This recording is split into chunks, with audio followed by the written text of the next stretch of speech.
We often think about nature, the animal kingdom, in terms of speed or raw power, maybe fangs and claws, Yeah. that immediate threat. Right, the obvious dangers. But what happens when evolution sort of sidesteps that? Yeah. Would it go straight for engineering, for strategy?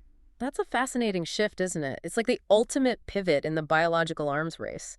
When the sheer energy needed for constant active hunting just gets too high. So predators adapt. They find another way. Exactly. They start engineering their success. They stop the chase and start, well, building systems.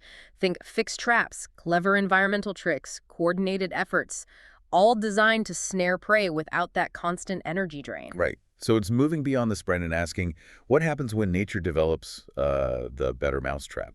Investing energy up front for maybe guaranteed returns later. That's precisely what we're diving into today. We're looking at these incredible strategies, examining all sorts of predators who use engineered traps or even the environment itself, and we'll highlight the evolutionary trade-offs involved when you move from hunting on the run to this more passive strategic capture. Okay, so where do we start? There must be some obvious candidates. Oh, absolutely. Yeah. We have to begin with the true masters of miniature engineering, the spiders. It's a hugely successful strategy.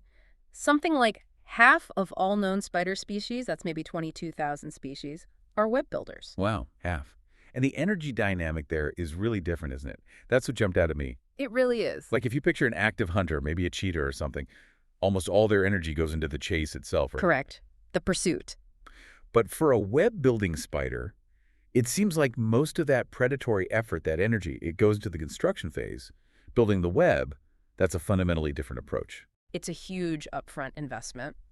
And it involves, well, a kind of evolutionary calculation. The spider decides, in an evolutionary sense, how much energy to put in. Right, like build a really complex, strong web that works well and doesn't need much watching. Exactly. Maximum energy in, highly effective trap out, minimal monitoring needed, or conserve that building energy, make a simpler web, but then the spider has to be constantly ready to jump in immediately if something gets caught. precisely. A less effective web means the spider has to stay vigilant, poised to secure the kill instantly. It's a trade-off. And the complexity they achieve, often without any learning, it's just stunning. Yeah. Take cobweb spiders like the black widow. Oh yeah, the Theridae family. About 3,000 species, often found in houses. And they can spin just a single tripwire strand or these heavy cables or broadbands. And they control the silk chemistry too, making it elastic or not. That adaptability is absolutely key. Then you have the classic orb weavers with those, beautiful spiral webs everyone recognizes. What's really fascinating there is this thing called stabila. These bright, white, sort of dense, silky structures they often add right in the middle. I always thought those were just like reinforcements for the web structure. That's what you'd think, right? But the leading idea is actually much more strategic. It's thought they act like tiny billboards. Billboards. For who? For birds, basically a high visibility warning sign telling bigger creatures, hey, watch out, don't fly through and wreck my trap. No way. So they're sacrificing potential prey to protect the web itself. That seems to be the trade-off. Studies actually show webs with stabila catch about 30% fewer insects. They're literally choosing the long-term survival of the trap over catching more food today. That's a surprisingly sophisticated compromise, protecting capital over immediate profit, evolutionarily speaking. It really is. Then you've got spiders like the funnel weavers, genus Agelina. They ditch stickiness altogether as their main weapon. Okay, so how does their trap work? They build this sheet-like web, often low to the ground, shaped like a funnel. The silk itself isn't sticky. No stickiness. Then how? It's the tangle. The surface is covered in this dense, crisscrossing mesh of threads. It's designed specifically to snag and bind an insect's tiny legs. The spider just waits inside the narrow funnel part. Ready to pounce. And they are incredibly fast. They charge out instantly to grab the trapped prey.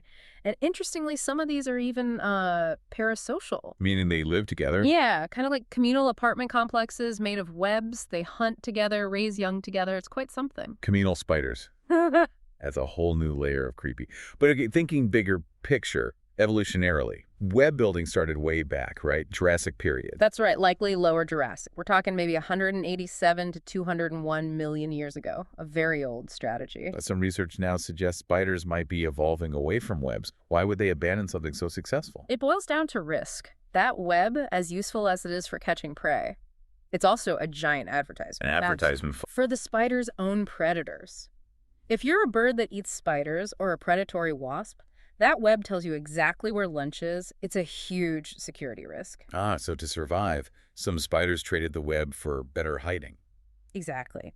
Which leaves us beautifully to perhaps the ultimate master of hidden engineering, the trapdoor spider. It's a subterranean ambush predator, yes. Their building process is intense. They use these really powerful, sort of rake-like mouth parts, they're called ulysserae, to scrape out the soil. And then they move the dirt. Yep, they use their strong back legs to roll the excavated dirt right out of the burrow. This hole becomes their home, their nursery, and their hunting blind. And the door itself is a piece of work, isn't it? Made from plants, soil, silk. A composite material, exactly. Hinged perfectly, and they use layers of dirt and even saliva to make it stable and camouflage. And the strength. I read something incredible about that. Oh, it's astonishing. It takes something like 140 times the spider's own body weight in force to pull that door open when she's holding it shut from inside. Wow, so she just waits. Waits for the tiniest vibration from something walking past. Then boom, shoots out, grabs the victim with those same powerful ulysserae and drags it back down into the burrow. Done. Efficient, hidden, lethal. Just pure concealed engineering. And you see variations on this theme, too. Like, there's a huntsman spider in Madagascar that glues two leaves together, makes a little temporary pocket trap. What's it catching? Tree frogs. Frogs looking for shelter crawl in, and the spider ambushes them. Same principle, different materials. Amazing. Okay, so let's move beyond silk. What other invertebrates use traps? Well, some get pretty creative with light or even physics. Like the glowworms in Oceania. Yeah. Arachnocampa. You find them in caves, right, where there's no wind. That's them. They're actually fly larvae, not worms. And they are magnificent trap builders. The larva hangs down these long, sticky threads, up to 70 of them, sometimes 40 centimeters long. I did mucus. Sticky mucus strands, yes. And the larva itself glows. That light is the lure. Drawing insects in. Exactly. Moths, mosquitoes, midges, they fly towards the light and get hopelessly stuck on those adhesive lines. A living constellation of death traps. Creepy and beautiful. How about the antlions? Their method seems almost opposite to the trapdoor spider. It is, in a way. It's like an inverted trapdoor. The antlion larva digs this perfect little cone-shaped pit in loose sand. Not just any hole, right? It's engineered. Absolutely engineered. It creates this miniature, super slippery cliff. The angle of the sides is precise. The moment an ant or another small insect steps onto the rim... Avalanche. Avalanche.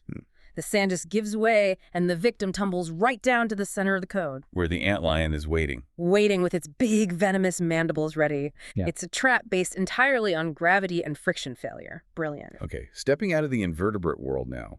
We even see tool use, specifically bait, in birds, don't we? We do. The green heron is the classic example of what looks like deliberate bait fishing. How does that work? It's really quite intelligent behavior. The heron will actually take small items, maybe bread crusts, feathers, insects, even small fish, and deliberately drop them onto the water's surface. As bait. To attract bigger fish. That's exactly the idea. Attract fish closer, making them easier to catch. And get this. People have watched them actively chase away other birds, like coots, that try to steal the bait they've placed. Wow, that suggests real intention, doesn't it? Protecting their lure.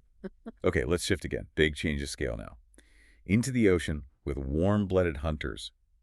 How do they trap prey when everything's moving fast in 3 dimensions? Here, it often becomes about coordination, group tactics, and manipulating the environment itself. The sheer complexity of their teamwork is the energy investment. Okay, like dolphins, for instance. Dolphins have this amazing strategy, especially near coasts. A group will work together to herd a school of fish towards a shallow sandbar. Cornering them. Kind of.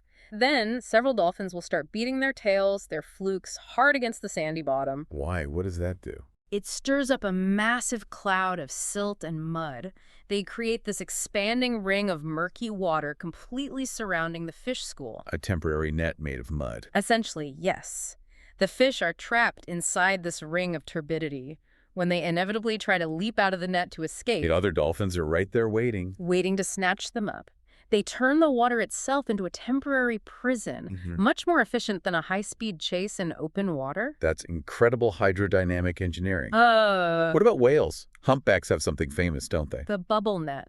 It's one of the most spectacular examples of cooperative hunting. Several humpback whales will dive below a school of fish, like herring or krill. And then? They spiral upwards together, blowing streams of bubbles from their blowholes. This creates these shimmering, rising walls of air, a cylinder of bubbles trapping the fish inside. A net made of air. A tightening net made of air. They make the ring smaller and smaller, concentrating the fish into a dense ball near the surface. Then often one whale signals, and they lunge upwards through the center, mouths wide open, engulfing thousands of fish in one go. Maximum efficiency through teamwork and, well, manipulating air pressure. Astonishing. And orcas, they have a technique for seals on ice, right? Yes, a truly remarkable moving trap. They target seals resting on ice floes. A pod of orcas will swim together in a very precise formation, side by side, creating a unified wave front. Aiming at the ice floe. Directly at it. They generate this large coordinated wave that washes over the ice floe. Washing the seal off. Exactly. It sweeps the seal right off the ice and into the water, Where the rest of the pod is waiting. where the seal is incredibly vulnerable against a coordinated group of apex predators. It's using physics wave generation and group choreography to avoid the risk and energy cost of trying to grab a seal on the ice. Just brilliant, ruthless strategy. Okay, let's make one more big jump. From the ocean giants to plants. Carnivorous plants seem like the ultimate passive trappers. In many ways they are. Carnivory in plants is usually an adaptation to really nutrient-poor environments, especially soils lacking nitrogen. It's a strategy born of necessity. They needed another way to get nutrients. They had to find an alternative pathway to survive, yes. And some developed active traps. The classic Venus flytrap has to be the prime example. It uses lures, right? Both visual and scent. It does. It looks a bit like a flower, visually, and it gives off this fruity, ripe odor to attract insects. And the trapping mechanism is famously fast. Incredibly fast. An insect has to touch at least 2 of those tiny trigger hairs inside the leaf lobes. Once that happens, snap. The trap shuts in about 1/25 of a second. And there are no muscles involved. That's always baffled me. It's a profound biological mystery, really. It's not muscle. It seems to be driven by a sudden, rapid change in water pressure within the cells, what biologists call turgor pressure. Cells on one side of the leaf rapidly inflate or deflate, causing the whole structure to curve and snap shut almost instantly. Wow. Okay, contrast that high-energy snap with something like the bladderworts. You call them the turbo vacuum. That's a good way to put it. Above water, bladderworts often have quite pretty flowers, like little snapdragons. But underwater, they have these tiny, hollow sacs, the bladders. And these are the traps. Yes. Each bladder has a little trapdoor with trigger hairs. When a tiny aquatic creature, like a water flea, bumps those hairs, whoosh, the bladder suddenly expands, creating negative pressure, a vacuum that sucks the prey inside in milliseconds. Blink and you miss it. Another super fast active trap. Very much so. Then you have the sundews, which are maybe a bit slower, but rely on sheer stickiness. Still active, though. Also, they have those sticky tentacles, right? Right. 2 types, actually. One set produces the sweet, sticky nectar that's the glue and the lure.